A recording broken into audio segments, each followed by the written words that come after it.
টাইমিটৰ দৰ্শকসকলৰ বাবে এই মুহূৰ্তত লৈ আহিছোঁ এটা গুৰুত্বপূৰ্ণ খবৰ। বিশিষ্ট বুদ্ধিজীৱী হীৰেন গোহাঁয়ে মন্তব্য প্ৰকাশ কৰিছে যে মিয়াসকল আমাৰ বন্ধু, আৰু এই মন্তব্যক লৈ ৰাজ্যজুৰি এতিয়া তুলপাৰ লাগিছে।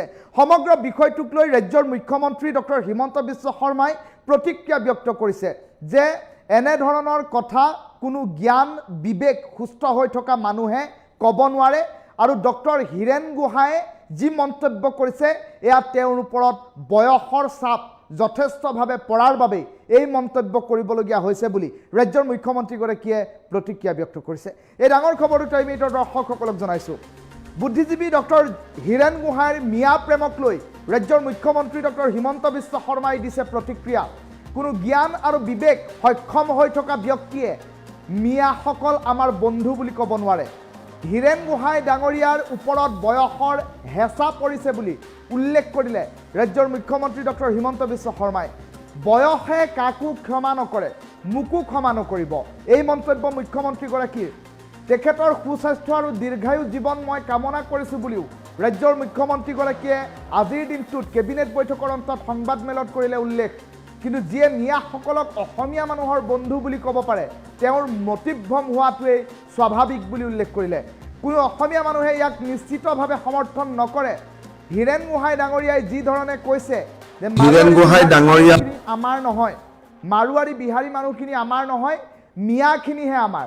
কথাষাৰ শুনিও বেয়া লাগিছে, মই হজমো কৰিব পৰা নাই বুলি ৰাজ্যৰ মুখ্যমন্ত্ৰীগৰাকীয়ে উল্লেখ কৰিছে। কোনোবা জ্ঞান আৰু বিবেক সক্ষম হৈ থকা লোকে এনে কথা ক'ব নোৱাৰে বুলি উল্লেখ কৰিছে। মিয়াসকল আমাৰ বন্ধু বুলি মন্তব্য কৰিছিল ডক্টৰ হীৰেন গোহাঁই, আৰু মিয়াসকল খাটি অসমীয়া হোৱাৰ উপযুক্ত বুলি মন্তব্য কৰাৰ পাছত বিষয়টোক লৈ তুলপাৰ লাগিছে।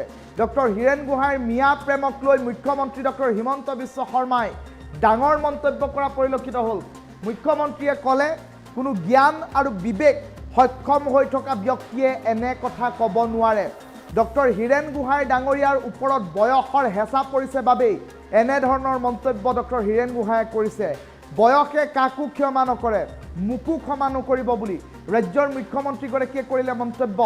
তেখেতৰ সুস্বাস্থ্য আৰু দীৰ্ঘায়ু জীৱন মই কামনা কৰিছোঁ, আজিৰ দিনটোত সাংবাদিক মেলত কেবিনেট বৈঠকৰ অন্তত উল্লেখ কৰিছে মুখ্যমন্ত্ৰীয়ে।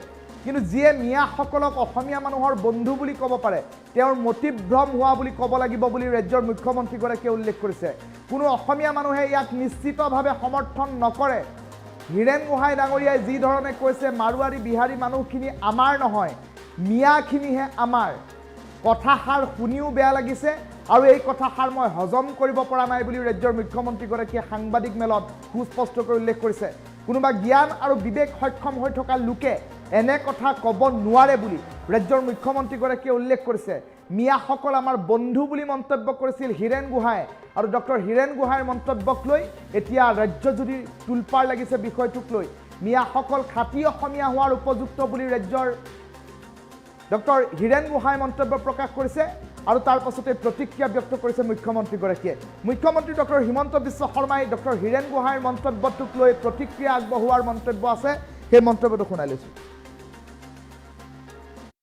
হীৰেন গোহাঁই ডাঙৰীয়াৰ ওপৰত বয়সৰ বহুত ডাঙৰ হেঁচা পৰিছে, আৰু বয়সেতো কাকো ক্ষমা নকৰে, মোকো ক্ষমা নকৰিব।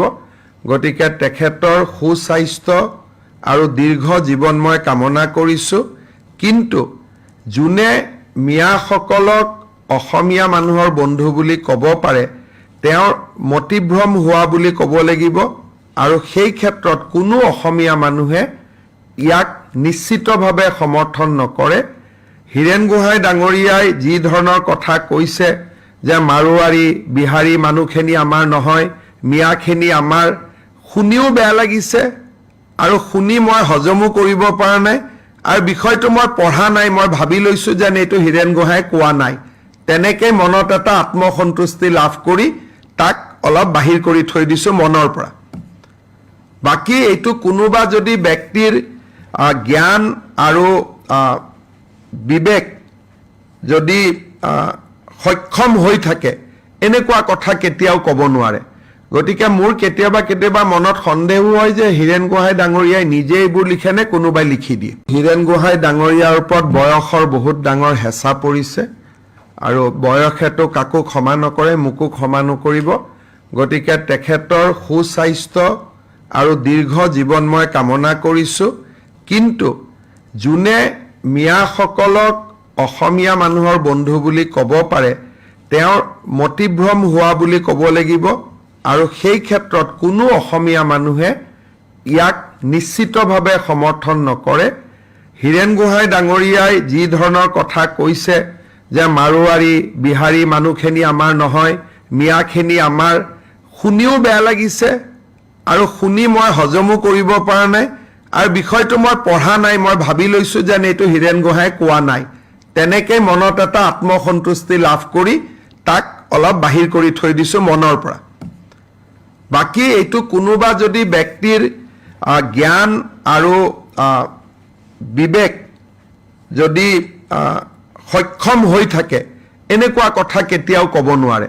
গতিকে মোৰ কেতিয়াবা মনত সন্দেহো হয় যে হীৰেণ গোহাঁই ডাঙৰীয়াই নিজে এইবোৰ লিখেনে কোনোবাই লিখি দিয়ে। হীৰেণ গোহাঁই ডাঙৰীয়াৰ ওপৰত বয়সৰ বহুত ডাঙৰ হেঁচা পৰিছে আৰু বয়সেতো কাকো ক্ষমা নকৰে, মোকো ক্ষমা নকৰিব।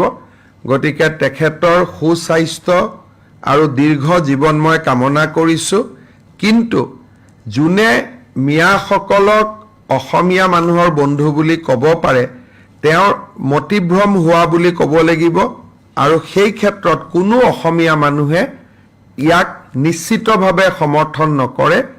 হীৰেণ গোহাঁই ডাঙৰীয়াই যি ধৰণৰ কথা কৈছে যে মাৰোৱাৰী বিহাৰী মানুহখিনি আমাৰ নহয়, মিয়াখিনি আমাৰ, শুনিও বেয়া লাগিছে আৰু শুনি মই হজমো কৰিব পৰা নাই। আৰু বিষয়টো মই পঢ়া নাই, মই ভাবি লৈছোঁ যেন এইটো হীৰেণ গোহাঁই কোৱা নাই। তেনেকৈ মনত এটা আত্মসন্তুষ্টি লাভ কৰি তাক অলপ বাহিৰ কৰি থৈ দিছোঁ মনৰ পৰা। বাকী এইটো কোনোবা যদি ব্যক্তিৰ জ্ঞান আৰু বিবেক যদি সক্ষম হৈ থাকে, এনেকুৱা কথা কেতিয়াও ক'ব নোৱাৰে। গতিকে মোৰ কেতিয়াবা মনত সন্দেহো হয় যে হীৰেণ গোহাঁই ডাঙৰীয়াই নিজে এইবোৰ লিখেনে কোনোবাই লিখি দিয়ে। হীৰেণ গোহাঁই ডাঙৰীয়াৰ ওপৰত বয়সৰ বহুত ডাঙৰ হেঁচা পৰিছে আৰু বয়সেতো কাকো ক্ষমা নকৰে, মোকো ক্ষমা নকৰিব। গতিকে তেখেতৰ সুস্বাস্থ্য আৰু দীৰ্ঘ জীৱন মই কামনা কৰিছোঁ। কিন্তু যোনে মিয়াসকলক অসমীয়া মানুহৰ বন্ধু বুলি ক'ব পাৰে, তেওঁৰ মতিভ্ৰম হোৱা বুলি ক'ব লাগিব। আৰু সেই ক্ষেত্ৰত কোনো অসমীয়া মানুহে ইয়াক নিশ্চিতভাৱে সমৰ্থন নকৰে। হীৰেণ গোহাঁই ডাঙৰীয়াই যি ধৰণৰ কথা কৈছে যে মাৰোৱাৰী বিহাৰী মানুহখিনি আমাৰ নহয়, মিয়াখিনি আমাৰ, শুনিও বেয়া লাগিছে আৰু শুনি মই হজমো কৰিব পৰা নাই। আৰু বিষয়টো মই পঢ়া নাই, মই ভাবি লৈছোঁ যেন এইটো হীৰেণ গোহাঁই কোৱা নাই। তেনেকৈ মনত এটা আত্মসন্তুষ্টি লাভ কৰি তাক অলপ বাহিৰ কৰি থৈ দিছোঁ মনৰ পৰা। বাকী এইটো কোনোবা যদি ব্যক্তিৰ জ্ঞান আৰু বিবেক যদি সক্ষম হৈ থাকে, এনেকুৱা কথা কেতিয়াও ক'ব নোৱাৰে। গতিকে মোৰ কেতিয়াবা মনত সন্দেহো হয় যে হীৰেণ গোহাঁই ডাঙৰীয়াই নিজে এইবোৰ লিখেনে কোনোবাই লিখি দিয়ে। হীৰেণ গোহাঁই ডাঙৰীয়াৰ ওপৰত বয়সৰ বহুত ডাঙৰ হেঁচা পৰিছে আৰু বয়সেতো কাকো ক্ষমা নকৰে, মোকো ক্ষমা নকৰিব।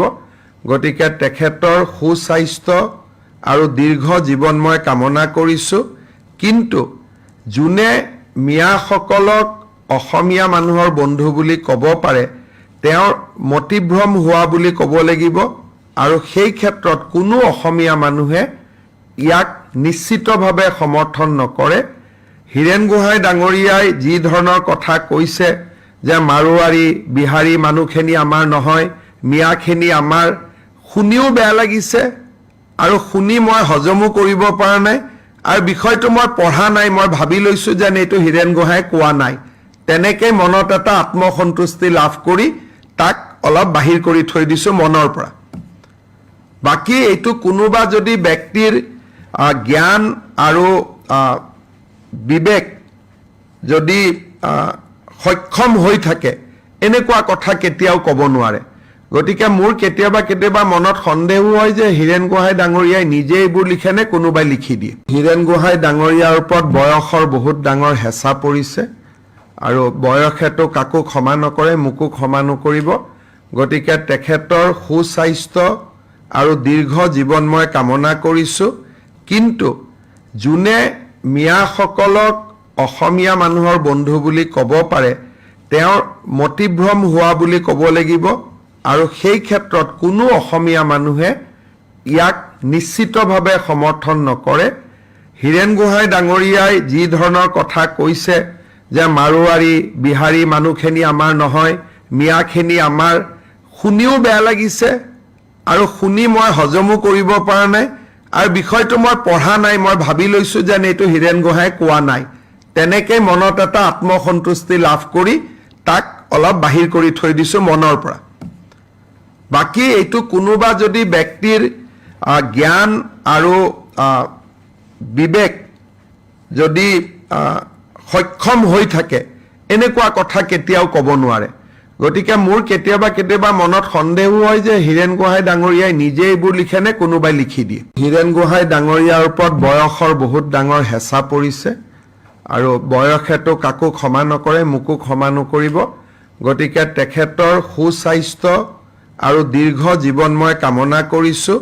কিন্তু যোনে মিয়াসকলক অসমীয়া মানুহৰ বন্ধু বুলি ক'ব পাৰে তেওঁৰ মতিভ্ৰম হোৱা বুলি ক'ব লাগিব। আৰু সেই ক্ষেত্ৰত কোনো অসমীয়া মানুহে ইয়াক নিশ্চিতভাৱে সমৰ্থন নকৰে। হীৰেন গোহাঁই ডাঙৰীয়াই যি ধৰণৰ কথা কৈছে যে মাৰোৱাৰী বিহাৰী মানুহখিনি আমাৰ নহয়, মিয়াখিনি আমাৰ, শুনিও বেয়া লাগিছে আৰু শুনি মই হজমো কৰিব পৰা নাই। আৰু বিষয়টো মই পঢ়া নাই, মই ভাবি লৈছোঁ যেন এইটো হীৰেন গোহাঁই কোৱা নাই। তেনেকৈ মনত এটা আত্মসন্তুষ্টি লাভ কৰি তাক অলপ বাহিৰ কৰি থৈ দিছোঁ মনৰ পৰা। বাকী এইটো কোনোবা যদি ব্যক্তিৰ জ্ঞান আৰু বিবেক যদি সক্ষম হৈ থাকে এনেকুৱা কথা কেতিয়াও ক'ব নোৱাৰে। গতিকে মোৰ কেতিয়াবা মনত সন্দেহো হয় যে হীৰেন গোহাঁই ডাঙৰীয়াই নিজে এইবোৰ